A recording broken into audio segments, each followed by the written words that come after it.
A warning tonight for parents and kids headed down the shore. Stay alert and be aware of your surroundings. Some parents tell us their kids were sucker punched out of the blue on the boardwalk in North Wildwood. That's where our Hank Flynn is live. What's going on there, Hank?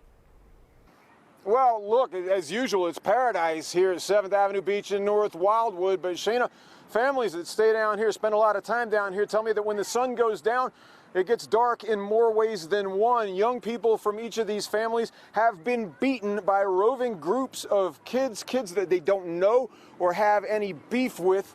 They say it's heartbreaking, traumatizing, and most of all, they say it demands accountability from authorities.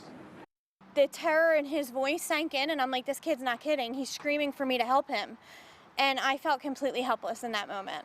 Heather Pacelli's 17-year-old son was chosen by a group of boys at random July 4th weekend, she says, accused of seeing a girl she says he's never met, and that is when someone slugged him in the face, stunning him. My son said that he looked up and he just saw the crowd of kids coming at him. So he knew at that point there was nothing he could do except run. So he did. He ran towards our home, which was the direction he was headed, to try to get away from this group of kids. He got about 2 blocks further to a hotel where they caught him. The group held Heather's son's arms behind him and took turns punching him. It would have been worse, she adds, if not for a witness who rushed in and pulled her son's face to her chest, apparently catching punches of her own. The boy may lose 4 teeth, she says. These kids need to be prosecuted. Heather's dad, Jim, says the boy hasn't been the same. Police arrived in time to make an arrest, Heather says, but didn't. They pointed out to the police, there's the kids. They were about a half a block away. And the police said, we need a statement from you. And they radioed to their beach patrol.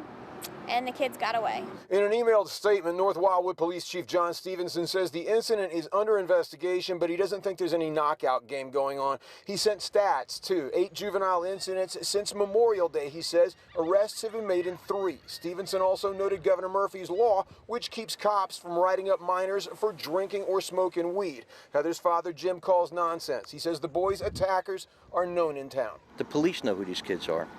The community knows who these kids are. Something has to get done. This is something where it wasn't a simple assault, it was an aggravated assault. And if they continue to slap these kids on the hand and let them get away with this stuff, this is going to continue. Yeah, and Shana, one family I spoke with says their son remains traumatized, but he's healing. He just really wishes that it would all go away. Another family whose son was beaten on the North Wildwood boardwalk in late June. They say that 4 arrests have been made in that attack, and that's confirmed by North Wildwood police. Now, as for Heather, her family has hired not just an attorney, but several private investigators to dig into the lives and the social media of the boys who attacked her son. They are juveniles, she says, but they are known in town. And she says that her investigators tell her that they belong to some very well-connected families, not just here in North Wildwood, but in Philadelphia as well. No matter, she says, her family is willing to see this all the way through until they see some consequences. And we're live here in North Wildwood, guys. Yeah, sounds like some serious conversations need to be had with some parents. Thank you, Hank.